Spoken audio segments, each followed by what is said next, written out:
Hello, good morning, everyone. I'm here to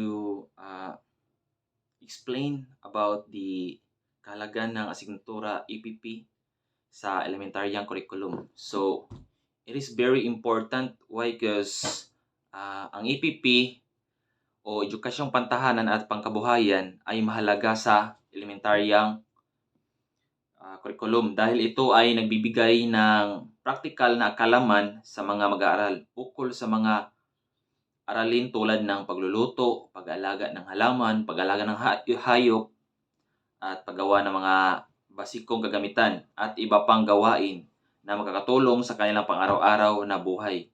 Ito rin ay nagtuturo ng mga kakayahan at kaalaman ng maaring maging pundasyon para sa kanilang hinaharap na trabaho o karera.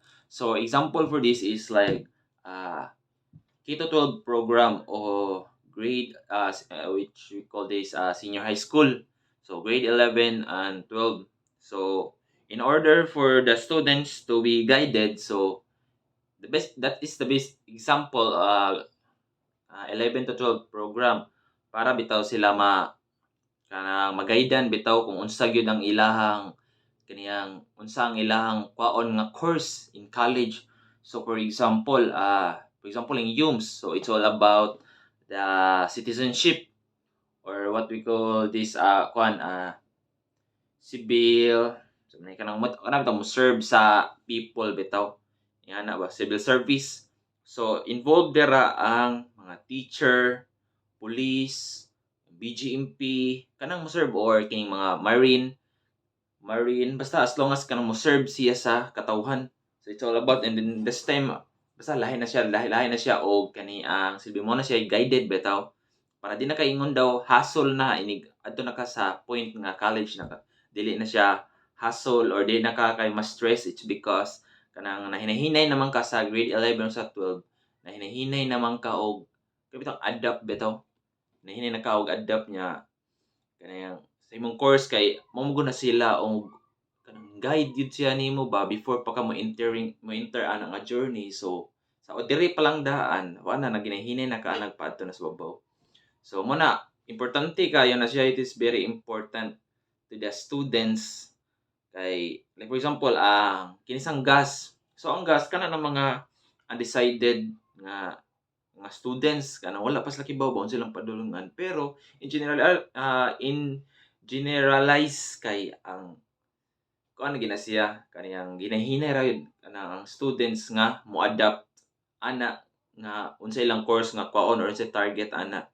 So ang ilaha ana, ang purpose ana is to build the confidence of the students. So it is very important sa kuan kahalagahan ng asignatura EPP sa elementary curriculum. So importante kayo na siya nga curriculum ang EPP. Kay example sa dana ang kiniyang TLE. So TLE is kuana siya kaniyang example ana kaning TISDA Kukiri. So ang Kukiri asam ni siya nabilong kung sa college pa. So senior high natay TLE. Mao na siya ang serve as training ground. So ang sa college training ground gid siya. Ang kalahian lang is in senior high school curriculum grade 11 to 12 which has a TLE. Naghinay-hinay siya on process, as I said kanina nga hinay-hinay siya ng process. So TLA for example in Kokiri, so asa man siya nabilong sa college, so BSHRM o ana hospitality, so luto-luto. So sa senior high luto-luto, hands-on ka dire, but igadto na nimo sa training ground sa college kay mas mo level up pa gyud mahimo na kang better production kung mo kuan jud ka og maayo, mo study well ka nya, observe ka sa mga different nga nanamnay mga strategies unsaon para nindot og design na set naman na kumbaga sa hospitality no mga set na siya sa design, creativity, and the style ana. So it is very important ang curriculum, kahalagahan ng curriculum sa EPP. Then another is kuan kining manicure ana kaning about sa kuan spa ana. So it is very important. So more tong explanation, that's all, thank you.